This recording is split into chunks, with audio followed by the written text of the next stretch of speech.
Hi guys, my name is Angela and I heard that you all are about to graduate from nursing school. So first of all, congratulations, and I wish you the best on passing your NCLEX the first time. I know you will. And I wanted to meet with you all today because there is an important topic I wanted to discuss with you before you graduate because it can impact your career. And that is the use of social media. So these next few slides, I'm going to talk about some of the ways that it can impact you, things to be aware of. So when you think of social media and patients, what do you think of? Okay, Facebook, Twitter, I hear you. HIPAA violations, yeah, it's a possibility. Getting fired, well, hopefully not, but yes, also possible.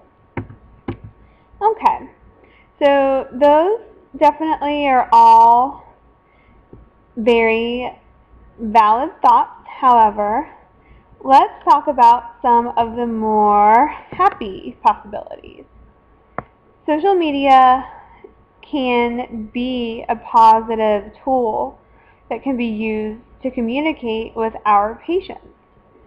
And depending on what source you look at, I found in my research anywhere from 61 to 75% of adults are going online to find sources of information regarding their health care. And that is a huge number. I think we've all probably Googled a sign or a symptom that we may have been experiencing to try to figure out exactly what was going on before calling to bother the doctor or to see if, potentially there was a home remedy we could try first, or just to see if other people were maybe experiencing the same things we were. So this is a huge percentage of the population that is turning to the internet for information, and using social media could be a way for us to help capture this population. And unfortunately, as we all know from Google searches, just because it's posted online doesn't mean that it's correct information. How many of us, even just, since like nursing school, have Googled a topic and been horrified to see what some people were posting as, quote unquote truth or facts that we knew were not accurate at all. For instance, I have type 1 diabetes, and one thing that I found one day when Googling my disease was that there are some people that believe that drinking cow's milk definitely causes type 1 diabetes because the proteins in cow's milk are similar to that of our beta cells, and just, very incorrect, unproven information that someone without much education might read and believe. So, and not only are people looking up this information that may or may not be accurate, they then might share it on their social networking site with their friends and family who also may believe it, whether it is accurate or not. Okay, so before we talk about how to use social media, we need to just go over one ground rule on how to not use social media. So basically, if you are describing someone with enough detail that they could be identified, never a good thing. And that definitely crosses over into HIPAA, and it could cost you your job. So for instance, one case I read about in my research was a nurse who stated the cop killer I took care of today deserves to rot in hell. And I think we all have probably heard about this case in the media lately. But if that man were to be our patient, we definitely could not go on Facebook, Twitter, or YouTube and talk about it because, you know, even if they are criminals, they're still our patients and they are entitled to privacy.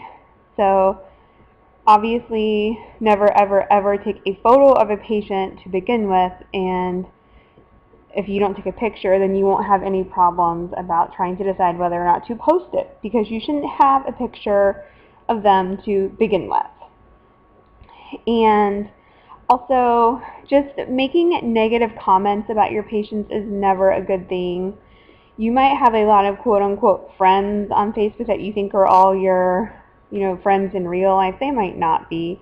And the last conversation you want to have with your supervisor is why you were saying inappropriate things about your patients online. So I always say just don't go there. Okay, so moving into a positive light, who can we use social media on? And people our age. And these statistics I thought were really, really compelling, that almost 90% of adults 18 to 29 years old use sites such as YouTube, and more than 120 million people log on to Facebook every day. What a huge audience that we could tap into and help educate, especially young people. So, what are some topics that we could use to relate with these young people about? Well, think about some things that you all are experiencing. Like I can think of, for one, spring break coming up. I'm sure a lot of you all will be headed to the beach or out on cruises.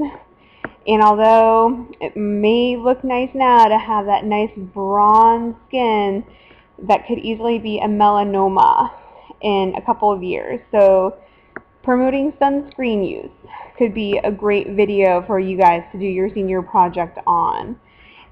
Stressing reapplication throughout the day, using at least a shot glass full, not skimping on it. As well, when you're at the beach, you might see some people lighting up cigarettes. And smoking is, as we all know, horrible for you. And it's always good to educate people on the dangers of cigarettes. And then lastly, another common topic, which unfortunately we've probably all been exposed to, or maybe even partaken in a time or two ourselves in college, is binge drinking. And that's likely another topic that you guys will see come up on spring break. So these all are, topics that affect people in that less than 30 age group and beyond, but I would argue that especially people that are young, they're having fun, they're getting tan, they may be, smoking, drinking, all things that we can help educate them on as future nurses, that although these activities may seem like fun now, they really are not worth the risks to your health in the future.